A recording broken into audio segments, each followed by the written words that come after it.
जय हिंद दोस्तों। दिल्ली में जो पूरा प्रोटेस्ट चल रहा है स्टूडेंट्स का, उसको लेकर काफी बड़ी बड़ी डेवलपमेंट सामने आई हैं। कल तक तो ऐसा लग रहा था कि जो प्रोटेस्ट चल रहा है वो कंट्रोल से बाहर जा रहा है, क्योंकि कई असामाजिक तत्व इस प्रोटेस्ट में घुस चुके थे। इसकी वजह से जंतर मंतर और सीपी के आसपास का जो सीन था वो बिल्कुल ठीक नहीं लग रहा था। लेकिन कल रात से दो बड़े डेवलपमेंट सामने आए हैं। एक तो रात के लगभग 12 बजे पीएम मोदी का अचानक से एक वीडियो मैसेज आता है, वो भी बिल्कुल फ्रंट कैमरे से रिकॉर्ड किया हुआ, आप कह सकते हैं थोड़ा जेंजी स्टाइल में। दूसरा, उस मैसेज के लगभग 1.5 घंटे के बाद सोनम वांगचुक अपना 26 दिन का फास्ट खत्म कर देते हैं। इनफैक्ट इसके अलावा एक तीसरी अपडेट भी है कि जो सीजेपी के लीडर्स हैं, उन्होंने कहा है कि उनका पीसफुल प्रोटेस्ट अभी भी जारी रहेगा जब तक कि धर्मेंद्र प्रधान इस्तीफा नहीं दे देते। तो आज की इस वीडियो में हम डिस्कस करेंगे कि सोनम वांगचुक ने अपना फास्ट क्यों तोड़ दिया, पीएम मोदी ने अपने मैसेज में क्या कहा, और आज एक कैबिनेट की बड़ी मीटिंग होनी है तो हम लोग उसमें क्या एक्सपेक्ट कर सकते हैं। चलिए शुरू करते हैं और समझते हैं। कल पूरे दिन सिचुएशन काफी ज्यादा टेंस थी। अचानक खबर आती है कि दिल्ली पुलिस के कमिश्नर को नेशनल सिक्योरिटी एक्ट के अंडर प्रिवेंटिव डिटेंशन की पावर दे दी गई है। इसके बाद लोग सोच रहे थे कि बड़े स्केल पर लोगों को डिटेन किया जाएगा, लेकिन दिल्ली पुलिस ने खुद क्लैरिफाई किया। उन्होंने बताया कि ये एक रूटीन एक्सरसाइज है जो हर 3 महीने में होती है। इसका जो ऑर्डर है वो 7 जुलाई को ही इशू हो चुका था और ये 19 जुलाई से 18 अक्टूबर तक इफेक्टिव है।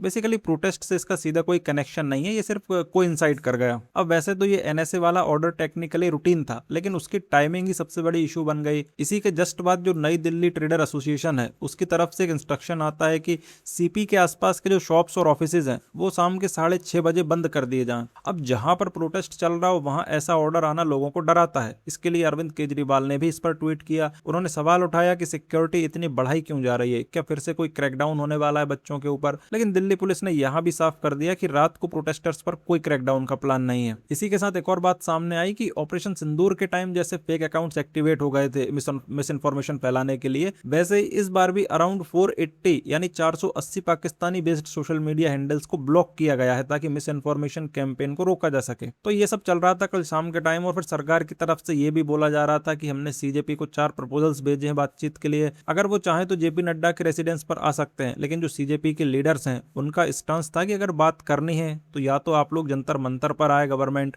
या फिर कॉन्स्टिट्यूशन क्लब जैसे किसी न्यूट्रल वेन्यू पर बैठे। और इसी टेंशन के बीच रात के लगभग 12 बजे पीएम मोदी का एक वीडियो मैसेज इंस्टाग्राम और ट्विटर पर आता है। अब जो फॉर्मेट है वो अपने आप में इंटरेस्टिंग है, लेकिन हम लोग उसको डिस्कस नहीं करेंगे। शायद ये एक जानबूझकर दिया गया मैसेज था, क्योंकि पूरा प्रोटेस्ट ही जेनजी लेट था। मैसेज में पीएम मोदी ने पहले तो स्टूडेंट्स को भरोसा दिलाया कि उनका फ्यूचर गवर्नमेंट के लिए इंपॉर्टेंट है और एंटी पेपर लीक मेजर्स को और स्ट्रांग बनाया जाएगा। पीएम मोदी ने बताया कि आज यूनियन कैबिनेट की एक मीटिंग है जिसमें पेपर लीक रोकने के लिए नए रिफॉर्म्स पर फैसला होगा। साथ ही पार्लियामेंट के दूसरा वीक भी मंडे से स्टार्ट हो रहा है और गवर्नमेंट की कोशिश होगी कि जो रिलेटेड बिल है वो फिर से लाया जाए और डिस्कशन के थ्रू जल्दी पास कराया जाए। ये मीटिंग लगभग दोपहर के आसपास हो सकती है, तो देखना होगा कि इसमें क्या डिसीजन आता है सामने। इसके अलावा उन्होंने फास्ट ट्रैक कोर्ट्स का भी जिक्र दोहराया, जिस पर मैं ऑलरेडी एक वीडियो बना चुका हूं, तो उसको भी हम लोग डिस्कस नहीं करेंगे यहाँ पर। अब यहाँ एक चीज समझना जरूरी है कि जो स्ट्रिक्ट कानून की बात है वो तो ठीक है, लेकिन 2024 में ऑलरेडी एक लॉ आ चुका था, public examination prevention of unfair means act, जिसमें पेपर लीक, हैकिंग सब कुछ कवर किया गया था और इसमें 10 साल की सजा और हैवी मॉनेटरी पेनल्टीज का भी प्रोविजन था। और ये यूपीएससी, एसएससी, एनटीए जैसे सभी बॉडीज पर अप्लाई होता है। तो सवाल मेरा यहाँ पर यह है कि क्या ये एक जेन्युइनली नया रिफॉर्म है या फिर एक एग्जिस्टिंग लॉ का री अनाउंसमेंट है जो क्राइसिस के प्रेशर में पॉलिटिकली रीपैकेज्ड किया जा रहा है। दोनों पॉसिबिलिटीज हो सकती हैं। गवर्नमेंट्स ऑफन अपने एग्जिस्टिंग फ्रेमवर्क्स को ही नए कदम की तरह प्रेजेंट करती हैं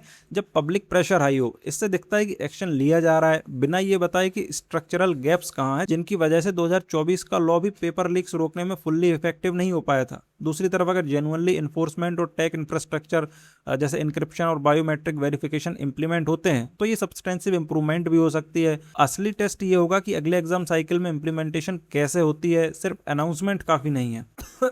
इसी के बीच एक और इम्पोर्टेंट डेवलपमेंट होती है। जो हायर एजुकेशन सेक्रेटरी हैं विनीत जोशी, उनको प्रोटेस्ट के दौरान हटा दिया जाता है और उनकी जगह एनिमल हस्बेंड्री डिपार्टमेंट के सेक्रेटरी को लाया जाता है। इसके अलावा पीएम मोदी का एक दूसरा ट्वीट भी आता है जिसमें वो डायरेक्टली सोनम वांगचुक और उनकी वाइफ को टैग करके रिक्वेस्ट करते हैं कि डॉक्टर्स की एडवाइस फॉलो की जाए, अपना फास्ट खत्म करें सोनम वांगचुक और अपना ओरिजिनल जो वेट था, मतलब जो पहले उनका वेट था, वो वापस गेन करें। वो उनकी हेल्थ के लिए भी प्रे करते हैं। तो ये सब चल रहा था। एंड जैसा कि मैंने आपको बताया, पीएम मोदी के मैसेज के लगभग 1.5 घंटे घंटे के बाद रात के 1:30 के आसपास सोनम वांगचुक का स्टेटमेंट आता है। वो बताते हैं कि union minister JP Nadda, Jitendra Singh और लेह लद्दाख की अपेक्स बॉडी के सीनियर लीडर्स की प्रेजेंस में 26 दिन के बाद वो अपना फास्ट खत्म कर रहे हैं। इससे पहले 65 मेंबर्स ऑफ पार्लियामेंट उनसे मिलने आए थे और उन्होंने भी रिक्वेस्ट की थी फास्ट तोड़ने के लिए। सोनम वांगचुक ने यह भी कहा कि लंबी नेगोशिएशंस के बाद और देश में जिस तरह के हालात बन रहे हैं जहां असामाजिक तत्व वायलेंस का फायदा उठा सकते हैं, उन्होंने ये फैसला लिया है। अब जो भी डिटेल्ड कंडीशन है वो रिकवर होने के बाद अगली वीडियो में बताएंगे, लेकिन ब्रॉडली 3 चीजें समझी जा सकती हैं। पहली तो ये कि प्रोटेस्टर्स के अगेंस्ट कोई प्यूनिटिव एक्शन नहीं लिया जाएगा।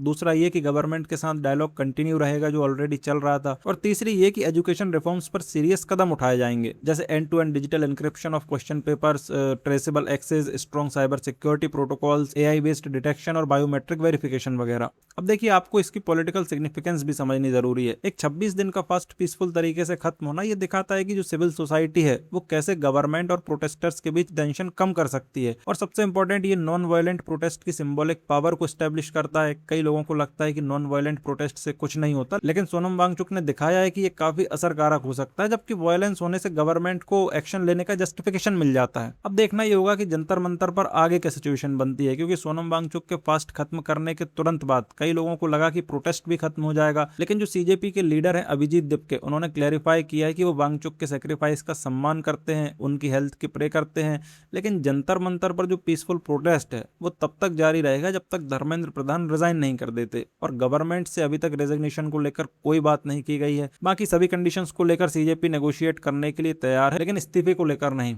बताया यह भी जा रहा है कि आज कैबिनेट मीटिंग से पहले सीजेपी लीडर्स से एक और राउंड बातचीत का हो सकता है। देखते हैं आज आखिर में क्या होता है, लेकिन एक चीज क्लियर है, रेजिग्नेशन की डिमांड पर सरकार का स्टांस अब तक फर्म रहा है।